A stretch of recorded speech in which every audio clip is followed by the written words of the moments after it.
Are you ready for some baseball? Welcome to Francis the Fox Reacts. For today, we'll be doing our very first baseball bits reaction video in terms of coolest baseball. This channel talks about baseball and other cool stuff about the game of baseball. And today we'll be talking about the Sacrifice Bunt. And the video for today is the Dodgers mastered the bunt and nobody cared.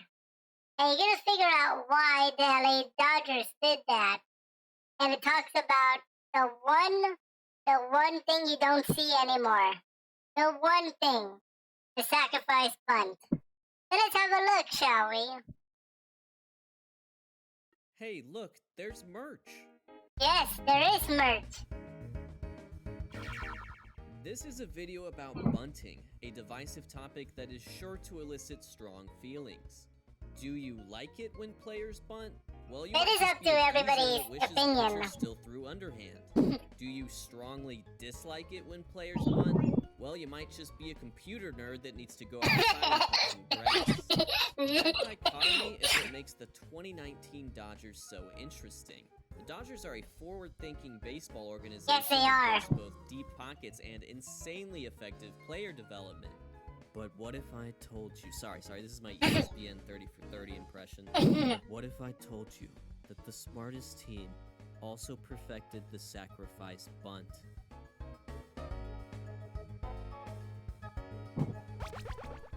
The frequency of the sacrifice bunt had been pretty steady since 1954, the first year they were tracked separately from sac flies. Yes, sir. Of course, the sac bunt was still utilized well before the 50s. Babe Ruth laid down 3 sacrifice bunts in 1927, the year he hit 60 home runs as part of the Murderers Row Yankee lineup. And if that doesn't make you want to invent time travel to go back and fight Miller Huggins, I don't know what will. The sac bunt persisted through the introduction of the designated hitter in 1973 and only began its precipitous decline in the 2010s. Over the course of a decade... Look at that. Look at this graph. So back in 2010, the sacrifice bunts were up there for about 1,600 something. Look at where it is nowadays. Back to 2019, around nearly 1,000. But that's a long decline. And you know that baseball nowadays, a lot of players go for the long ball, the home run, launch angle, baseball angles, all that. They want the home run ball. Sacrifice bunts have been going down, and he's still down. Bunt totals were cut in half. Sacrifice bunts are some of Major League Baseball. I like this mini advertisement. Their habitat This is pretty cool. destroyed by the designated hitter, inflated home run rates, and people who wear calculator watches. Yeah. You can sponsor the sac bunt today for just $5 a month. Call the number on your screen, and we'll even throw in a complimentary Omar discount t-shirt. Here's the thing about sac bunts. Sac bunts are outs, and when you're trying to score runs, outs are for suckers. Now you might ask, oh, but wouldn't you rather have a runner on second with 1 out than a runner on first with no outs? Well, the answer to your question is no! This is a run expectancy matrix from 2019, when the Dodgers mastered the sacrifice bunt. You can see clear as day that an offense would have expected to score .93 runs with a runner on first, no outs. So that's how it looks like with the graph. They have the bases and outs. They have 0 outs, 1 out, 2 outs, and of course 3 outs ends the inning.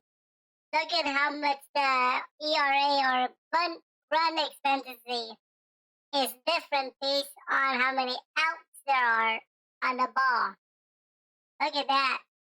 And .71 runs with a runner on second, 1 out. Thus, a sac bunt lowers run expectancy for any given inning.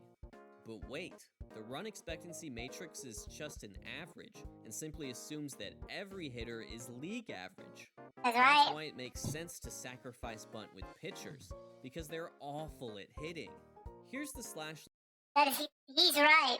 So, bunters, some pitchers are usually the bunters in baseball.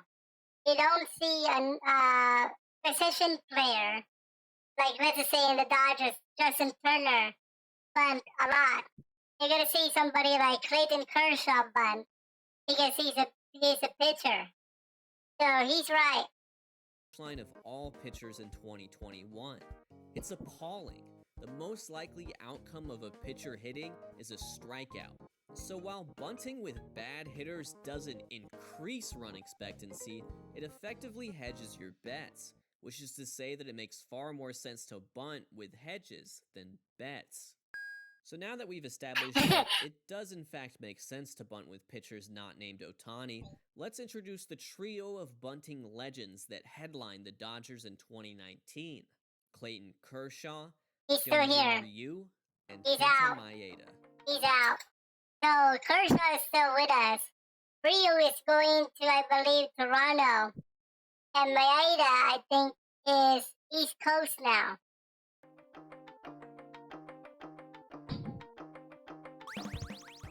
One thing that makes these three remarkable is that they have three very distinct baseball backgrounds. Yes, they do. Clayton Kershaw was, of course, drafted by the Dodgers.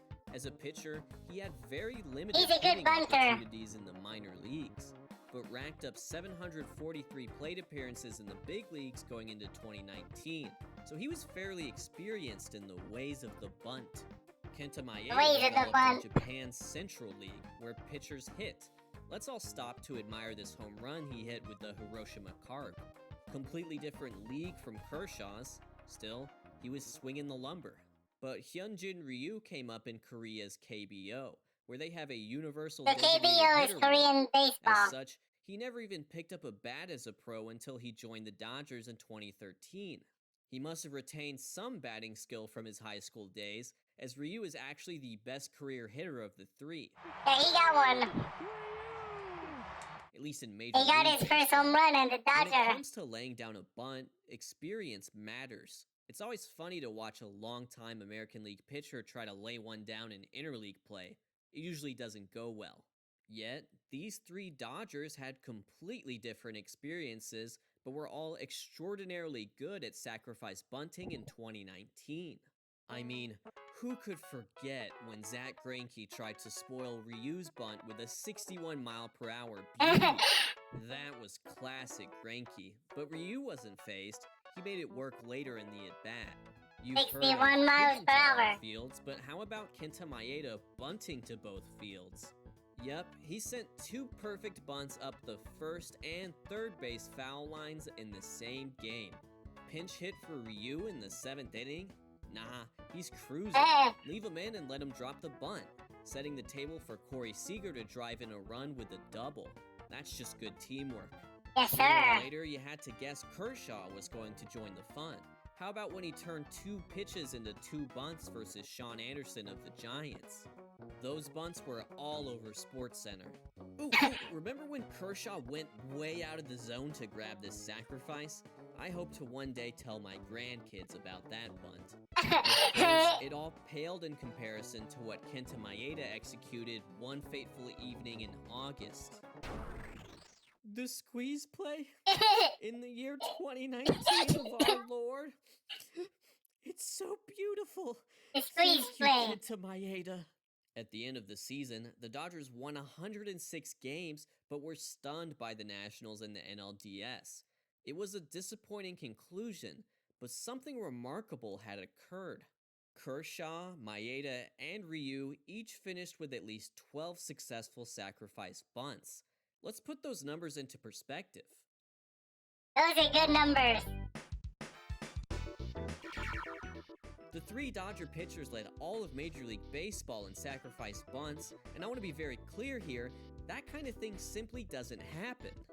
Three players from the same team finishing tops in an offensive category, it certainly never happened with home runs or batting average. Sure, we've seen it with duos. Ted Williams and Johnny Pesky finished 1-2 in batting average in 1942. Willie Mays and Willie McCovey finished 1-2 in homers in 1965. But a trio of teammates leading the way? That's very rare nowadays. Unprecedented. In a league with 30 teams, the top 3 sacrifice bunters were all Los Angeles Dodgers pitchers. And it's not just the volume of bunting that's noteworthy, the efficiency is key Look at that. as well. They were really good. Had a 91% success rate on SAC bunt attempts, compared to just 64% for the league that year. Failed attempts include things like not advancing the runner or a bunt strikeout. I say this because Ryu is listed as a perfect 12 for 12, but he did in fact have a couple bunt strikeouts. Probably just a record-keeping issue. The point still stands that the Dodgers rarely screwed up. In fact, they avoided double plays entirely. You may be thinking to yourself, well, this was the best regular season team in the National League. That was a good home run by Bellinger. More opportunities for their pitchers to bunt. Maybe not. The number 8 position in the lineup generated a .318 on base percentage compared to .314 for the National League average. Hardly a difference there.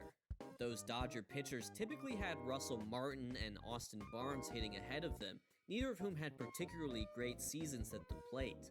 A team having 3 pitchers with at least 12 sac bunts has happened before.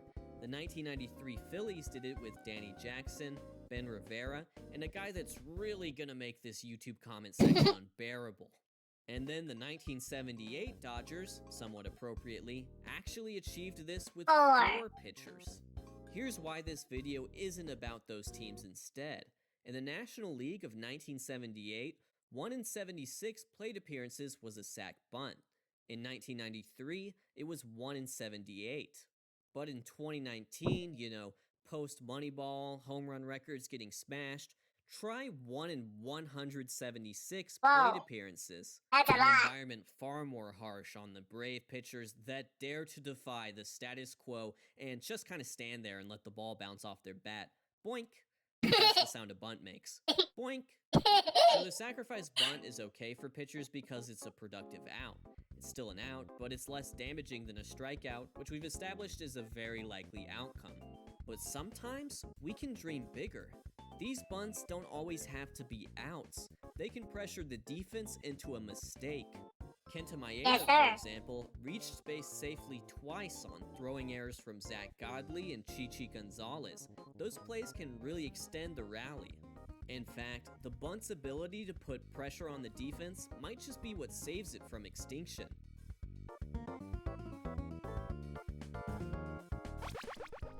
So, the sacrifice bunt limits the damage of a pitcher hitting, hedging the bets, yada, but the sac bunt isn't the only type of bunt. You can also bunt for a hit. In 2020, with the universal DH in place, MLB hitters laid down 163 bunts with the bases empty. They were rewarded with 80 singles. That's a .497 batting average and .439 WOBA once they got the bunt down. Now, if you don't know what WOBA is, don't worry. Just know that getting a bunt down with the bases empty produced more valuable outcome after contact than batted balls from Christian Yelich and Bryce Harper. And here's the thing. The most active bunt for hit guys were Cedric Mullins, Hanser Alberto, Manuel Margot, and Garrett Hampson. They don't have reputations. It's hard to get a bunt for a hit, though. Once they got the That's bunt the thing. down. Now we're in 2021, and National League pitchers are hitting again, possibly for the very last time. Bunt for hit can work for some players, but if a designated hitter in the National League is truly inevitable, does it spell doom for the sacrifice bunt? Let's look at another run expectancy matrix. Remember this guy? But this one's a little different. It doesn't tell you how many runs are expected to score in a given situation, only how likely it is that a run is scored at all. Look at this graph, look at that. How many bases and outs? 1 out, 2 out, no out. But this time, it's run expectancy in 2019 year. Expected runs decreases when sac bunting a runner on second to third with no outs. The odds of scoring just 1 run actually increase. They go up. So what if there was a scenario where you had a runner on second, no outs, and needed only 1 run to win the game? Yep, it's the new extra innings rules. If the home team So if you guys are new to baseball, they introduce a extra innings rule where the second base is already occupied by one player. And it's only for extra innings though. So one player gets on base for free. And then you start with 0 outs though. That runner is on second for free. And that is actually a good rule for sacrifice bunting to move that runner to third. Enters the bottom of the 10th in a tied game, that runner on second is all they need to win. And indeed, 12 of the 126 sac bunts in the entire 2020 season, that's almost 10%, were laid down by the home team in extra innings. In those scenarios, teams can do what the Phillies did in the bottom of the 10th versus the Nationals. Didi Gregorius leads off by bunting JT Realmuto to third. Alec Boehm hits a sac fly, and bam, you've just walked off the game by making 2 outs. And Sean Doolittle somehow gets a loss for getting batters out. That's all the job description is. Outs. Tony Kemp, Raimel Tapia, and Luis Rengifo, just to name a few, all sac bunted in this exact situation, keeping it alive when the pitchers couldn't. Ironically, the traditional sacrifice bunt has been upheld by an unpopular extra innings rule that breaks with baseball tradition entirely. So, is the universal designated hitter the end of bunting? Maybe, maybe not. According to the numbers, both bunting for a hit and extra innings sacrifice bunts are viable. But let's say it is the end. Would it even be a bad thing? There's plenty of exciting features of Major League Baseball that are in decline. Stolen bases are down. That's a shame because both steals and caught stealings are exciting. Balls in play are down. That's a shame because web gems are exciting. But are sac bunts exciting, interesting, or aesthetically pleasing in some way? That's up to you. But you just watched a 14-minute video about them. So maybe that's your answer. And as the video said, this game is over. This video is also over. So what did we learn today? The Dodgers in 2019 mastered what nobody does nowadays. The sacrifice bunting. Not every team does it and not every player does it. And they were really good at the sacrifice bunt. So if you guys enjoyed this reaction, make sure you guys hit that like button, hit that subscribe button for more reactions like this. And don't forget to check out a new reaction channel coming up soon, Francis the Fox Reacts. I'll start putting it out there very soon for you guys. So make sure you guys check that out. But for now, Francis the Fox says, I'm out, y'all.